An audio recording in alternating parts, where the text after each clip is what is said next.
Do I look like him? Absolutely. Okay, You're about the same height. we are. Hello world, it's your Unkle Heavy. Today I'm on location in Fremont, Ohio. This behind me is the Rutherford B. Hayes Presidential Museum and Library. We're gonna go in there and take a look around, and just over here behind me is also his house. We're gonna take a look at that as well too. So lots of cool things happening today. Already got our tickets. Let's go see what kind of trouble I can get into. Do come along.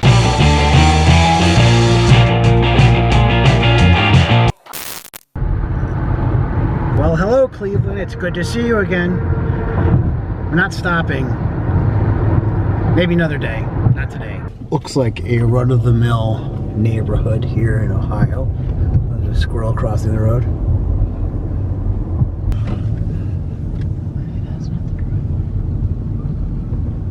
Take the next right, then you will arrive at your destination. I think this must be the place.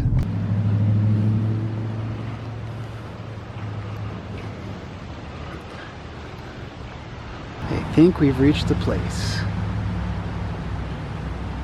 Welcome to Fremont, Ohio. This is the Rutherford B. Hayes Museum and Library.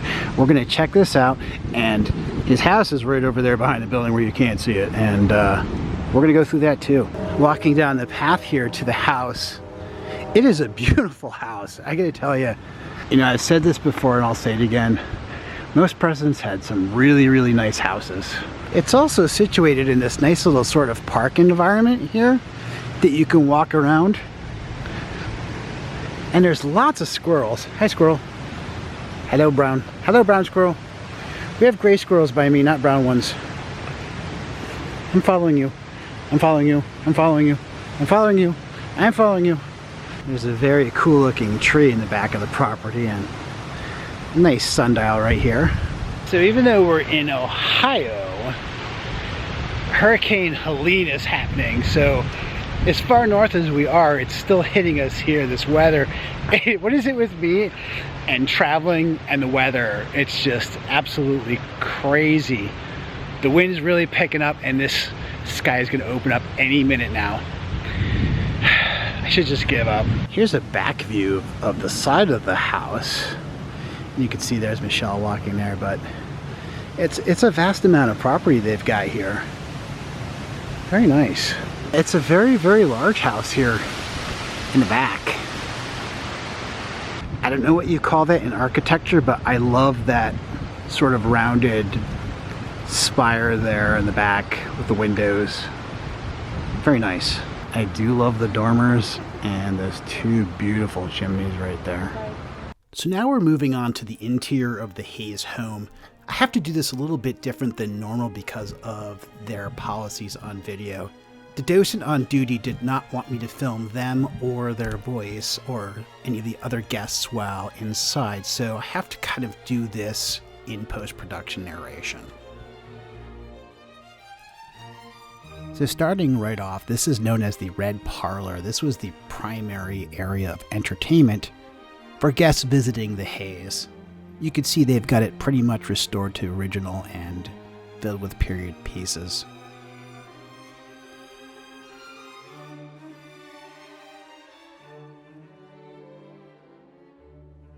The painting over the mantel is that of Fannie Hayes. She was Rutherford and Lucy's only daughter. Entering now into Rutherford and Lucy's bedroom, which was interestingly located on the ground floor.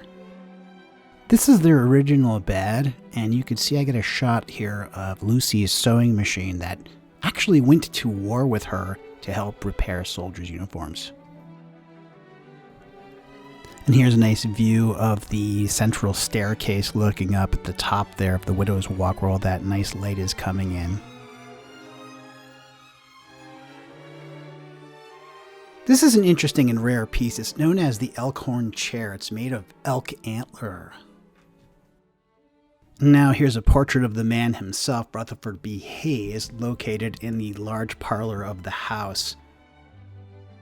An actual addition to the house, the parlor was built larger to accommodate the large size of the portrait.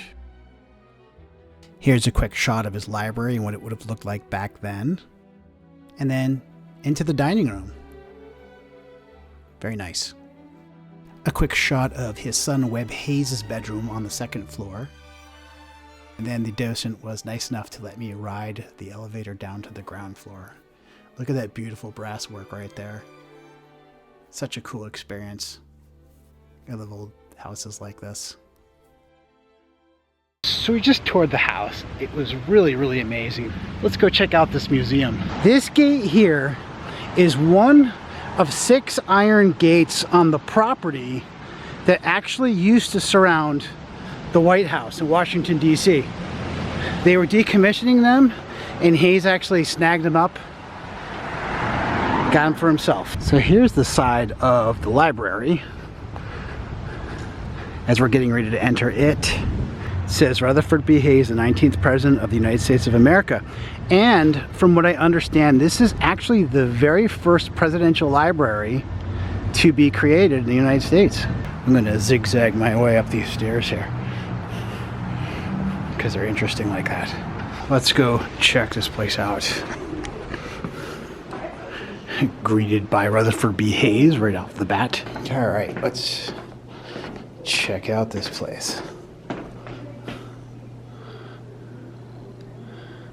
Apparently this area is dedicated to an eclipse or the eclipse. No, there's stuff about Perot there. Ross Perot memorabilia. Wow. Carter and Mondale, my goodness.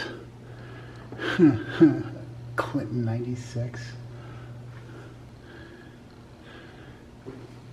Interesting, have some interesting campaign memorabilia. Oh my gosh. This seems like it was yesterday, the Kerry and Edwards campaign, Bush and Cheney. Wow, we're just kind of going backwards here. GW, Dole, oh my gosh, Dole.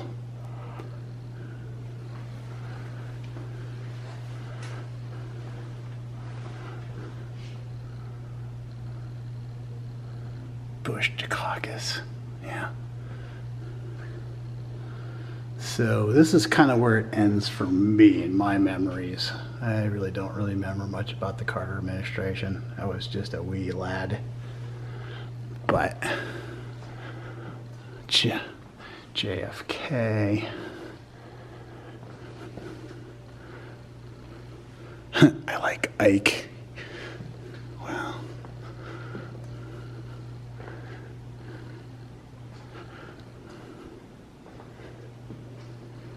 I wonder if this was actually at the convention. Looks like it. This is actually a ballot box used by soldiers in 1863. Wow. This whole basement floor is pretty huge. It looks like we got the whole space to ourselves. That's always good.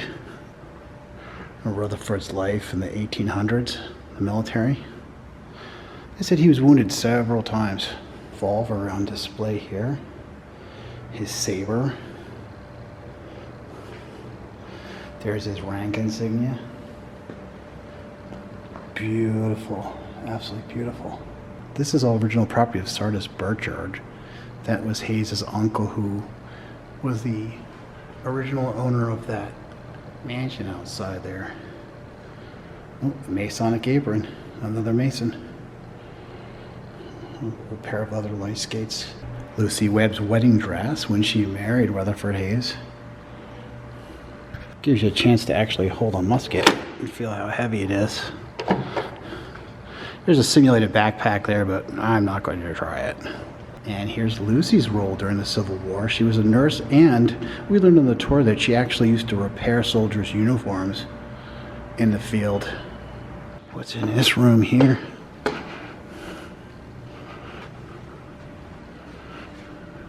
Brass cannon Louisiana captured during the War of the Union. A 6-pound field gun. Look at this Winchester rifle here. And that old version of a sniper scope on the top. Now this is my kind of room. These were Webb C. Hayes's weapons that he collected through his military career. Old mortar cannon here. This is a bear trap. Would you look at? There's my hand in front of it. Look at the size of that thing. More rifles here. Some helmets. And look at those evil. Those kind of look like Klingon or something. But look at the size of this rifle here. Look at it. It takes like 5 people to fire that thing. It's a 9-foot long percussion cap gingle gun. No idea.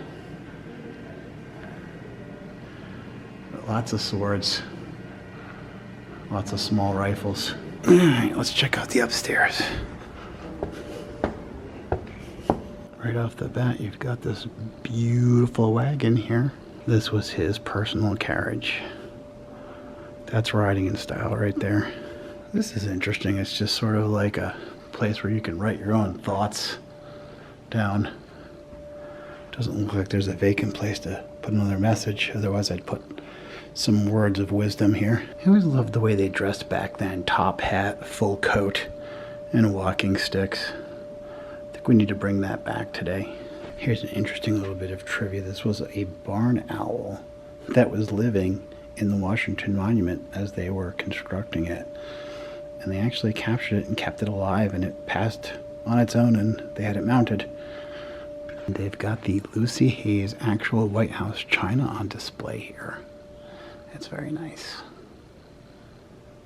Fun fact we learned about her was that she was actually the first person to hold the title of First Lady. Interesting. This is an interesting display. It goes to show that how many people at the time of the 1876 election were not actually eligible to vote. Frightening, isn't it?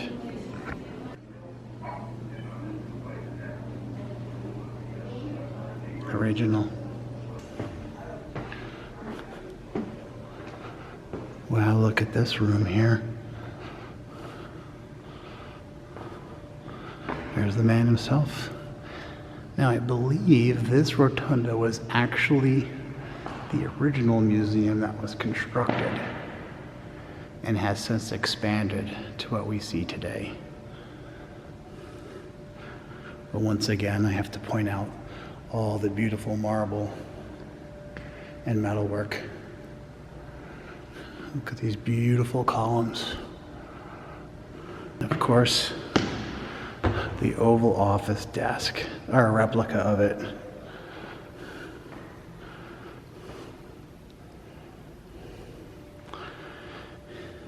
And a podium.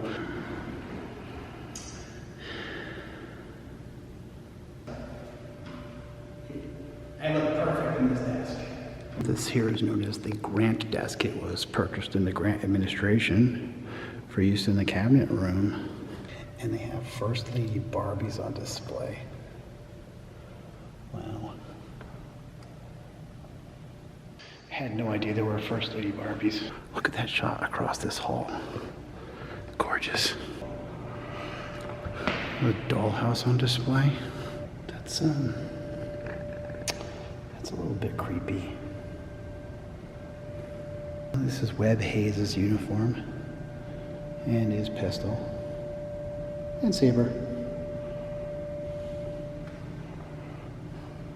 And riding helmet. A lot of people say he looked like Theodore Roosevelt, but his claim was that Roosevelt stole the look from him. You make the judgment. So that was interesting. It was actually my first presidential library I've ever been to, so it was a cool experience. If you're in the area, definitely do come check it out. What do we have here?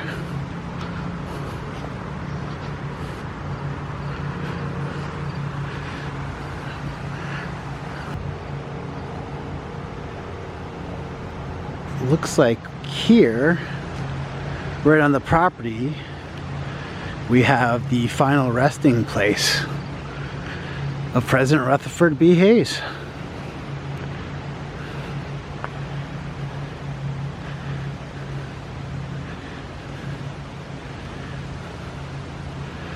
And there it is. His wife, Lucy Webb Hayes. buried just behind the grave of Rutherford B. Hayes is his son Webb Cook Hayes and his wife Mary Miller Hayes.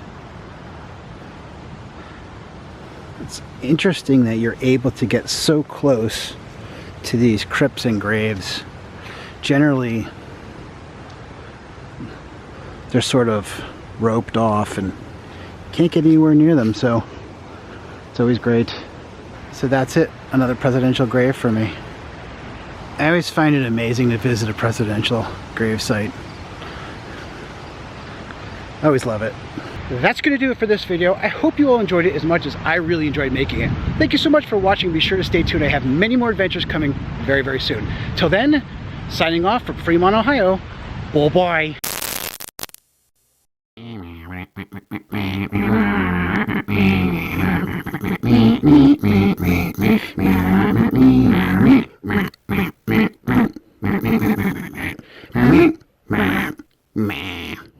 Camcorder. Mine. No way. Lots of squirrels on this property. Yes, I'm talking to you.